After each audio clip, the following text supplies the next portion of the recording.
Hello, folks, and welcome to Welsh British again. Dear, dear, dear. Do you know, I went out today, lovely surroundings outside and the sunshine, and I started to do this podcast outdoors. And then halfway through it, my camera shut off.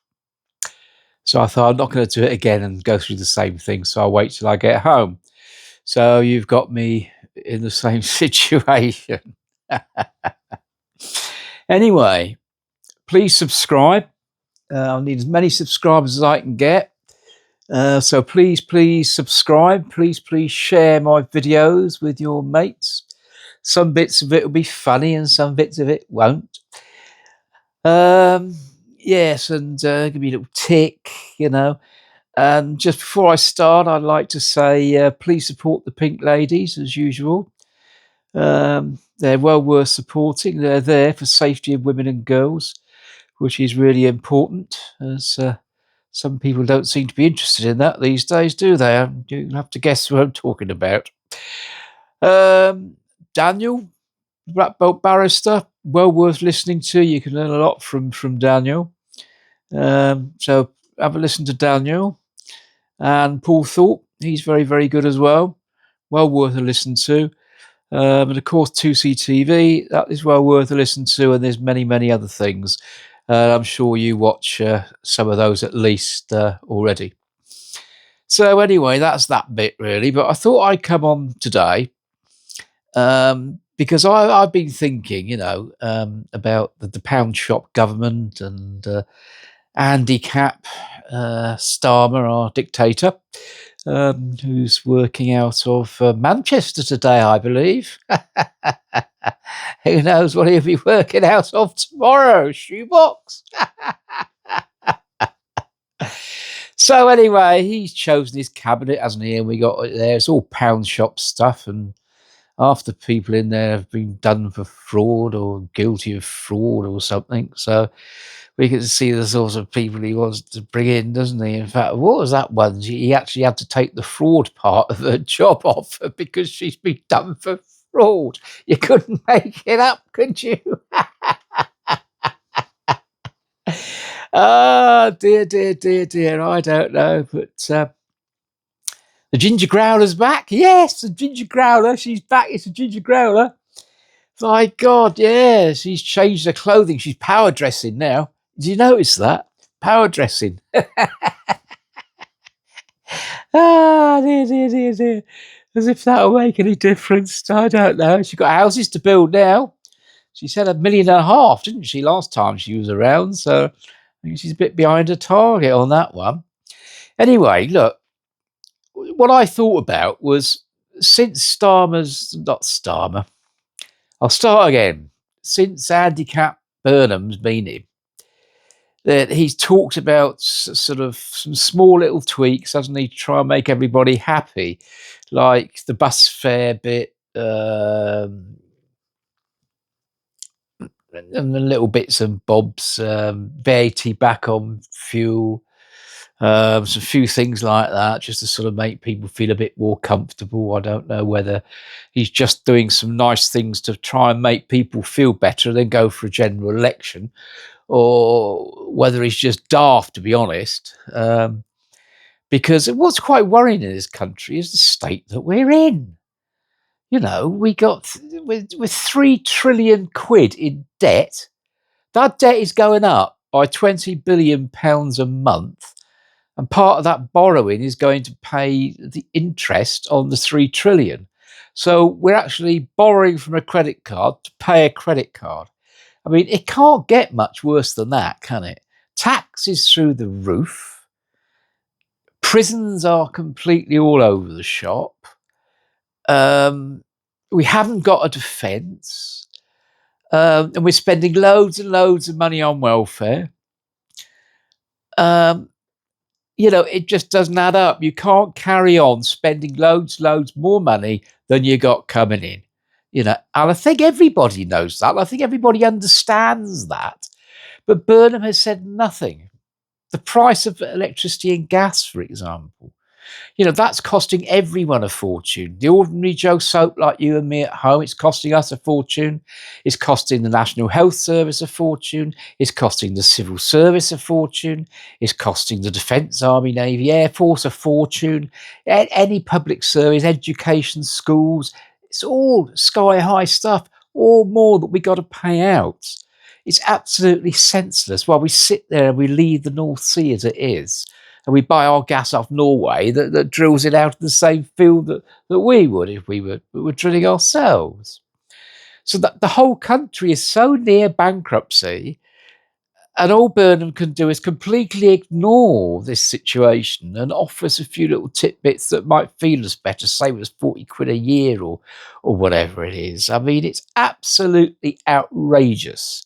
What we need in this country, in my opinion, is a prime minister with some balls, a proper leader with some balls, that's actually going to come on the telly, spend time talking to the people, explaining to us that the situation in this country is absolutely dire. And to get out of that, we're all going to have to suffer a bit, or maybe a bit more than a bit, for quite a long time, so that we can at least leave this country to our great-grandchildren and great-great-grandchildren to be reasonable, viable, going concern that they can actually enjoy living in. And to explain to us that there's no easy way out of this. The same as in 1979, when Thatcher came in. There was no easy answers then. She had a plan, and she came in and she implemented that plan.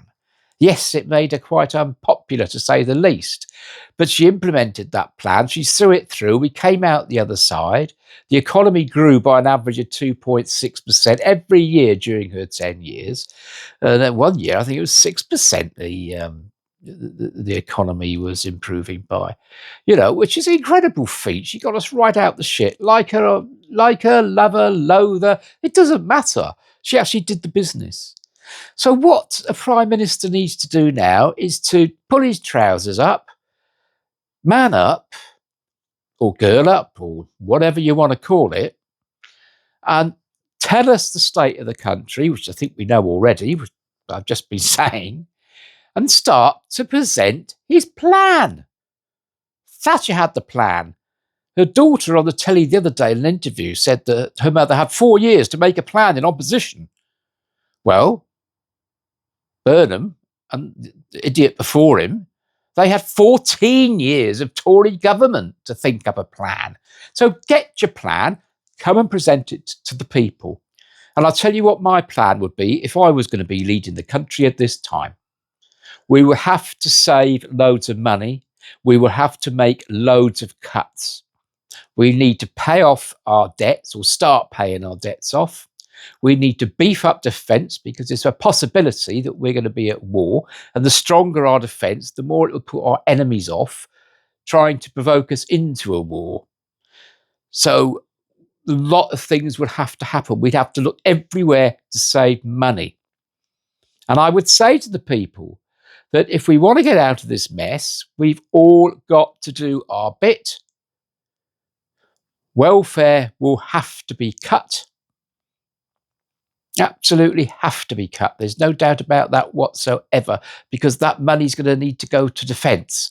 And so we can spend about, I would say, 5 to 6% absolute minimum of GDP needs to go on defence. We need to cut that out of wherever we need to cut it out of.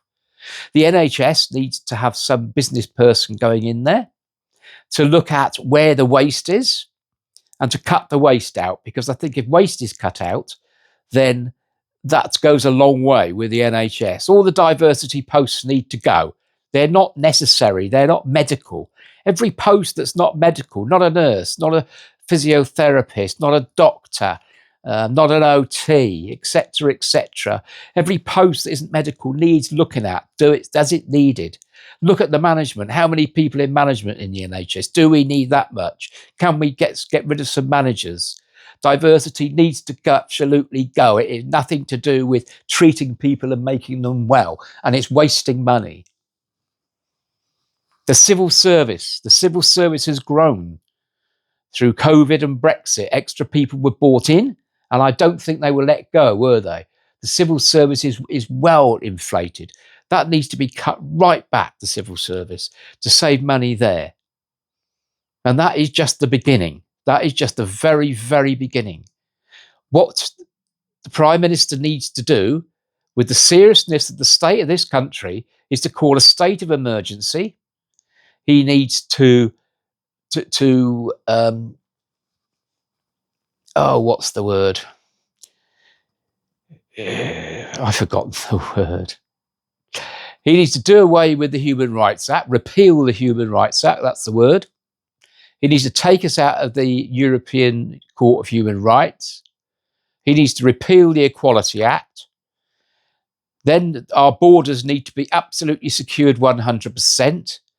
Illegal immigrants should be deported immediately. All benefits for illegal immigrants should be stopped. We can't afford it. It's simple as that. We cannot afford it. We cannot afford to give these people benefits. We cannot afford to house them. They came in the country illegally. They need to be deported. All immigration needs to stop for 12 months. Legal immigration as well. For 12 months, while we assess the situation, and why we look at how much of the national debt we can start to pay off, and where we can save all this money, and is it enough so we can beef our defence up to the level that it needs to be. Some legal immigration can be in under special permission from the Home Office if people like the National Health Service need to have medical staff and so forth. That can be looked at as an exception. The civil service, people can be encouraged to retrain from the civil service to go into things like the NHS or education and stuff like that. We need to look very seriously at that. We need to be cutting, saving loads of money. We need to be putting it in defence or starting to pay off our debts. We need to open up the North Sea, because we need to bring down, the best thing for the ordinary person in the street is to bring gas and electricity prices right down. So we need to open up the North Sea right up. And then once we got the North Sea going, once we're starting to pay off our national debt, once we've beefed up our national defence to a level where we can actually defend ourselves, we can then start looking at the next steps. I'm not going to go any further than that now, but we need to be led by a proper leader that's prepared to take unpopular decisions and lead. Come forth with a plan, call a state of emergency, do the things that need doing, popular or unpopular, get on with it, and they need to do it. But all we're getting is all this fancying lark round the edge. Bus fares reduced from £3 to £2, VAT back on electricity, and a few little bits and bobs round the corner means absolutely nothing. And people in this country are not stupid, Mr. Burnham. They're not stupid. They know that what you're doing may be well-intentioned. That doesn't matter. But they know that it's tinkering round the edges. The people in this country know what mess we're in. And they're crying out for a leader that will do the things that I'm saying. So where is your plan, Mr. Burnham? Let's have your plan. And it's not going back to the 70s. I remember the 70s. They created the mess that had to be cleared up in 1979. We were on our knees. The army driving green goddesses, strikes here and everywhere. The trade unions far, far too strong. Right, a bloody mess.